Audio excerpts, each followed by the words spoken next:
Bruce Springsteen, the boss, New Jersey's finest, right, Bruce?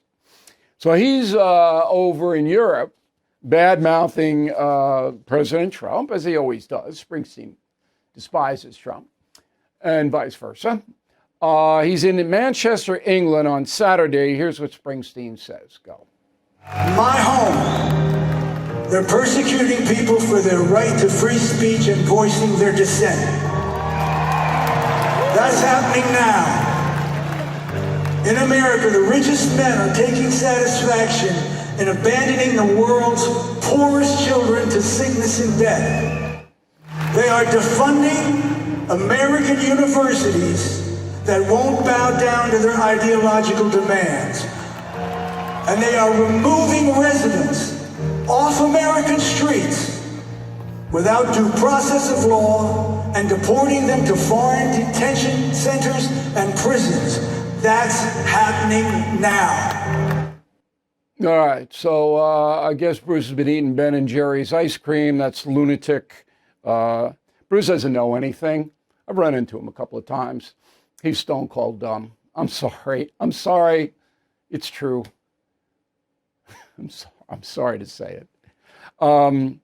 Doesn't really mean anything other than his bad mouthing of President Trump has gotten Trump's attention. Now, even before Springsteen said that, Trump issued a warning.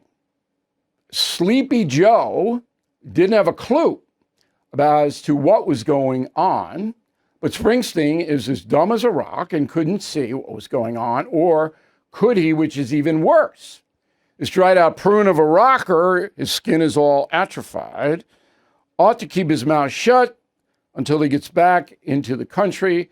That's your standard fare. Then we all see how it goes for him. Whoa. So this is like the Dixie Chicks. Remember the Dixie Chicks bad-mouthing Bush the Younger in Iraq situation? You can do that here. Robert De Niro is the, every day on the hour. But when you go abroad, now, Springsteen didn't violate any laws, but clearly, I wouldn't say he's in trouble. He's too high profile, but he's annoying the president. There you go, which is what he wants to do. In conjunction with that, Donald Trump is hearkening back to the 2024 election. All right.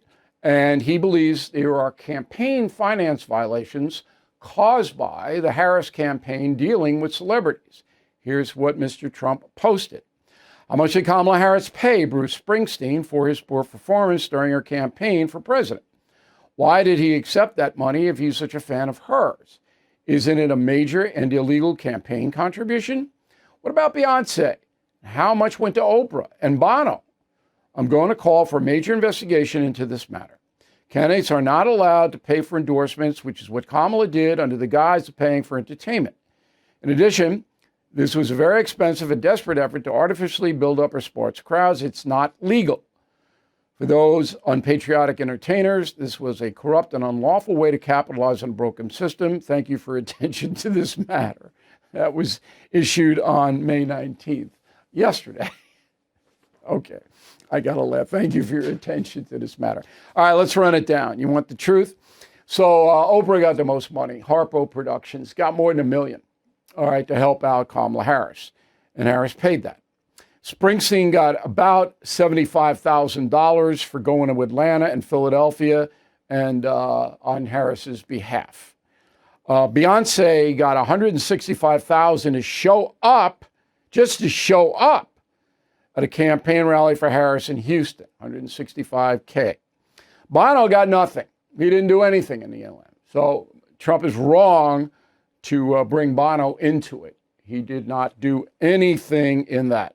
Totally, as you may remember, Kamala Harris raised more than $2 billion. She had plenty of money to give any celebrity. It'll be interesting to see how that investigation goes. Thank you for watching. To view full episodes of the No Spin News anytime, sign up to become a BillO'Reilly.com premium or concierge member today.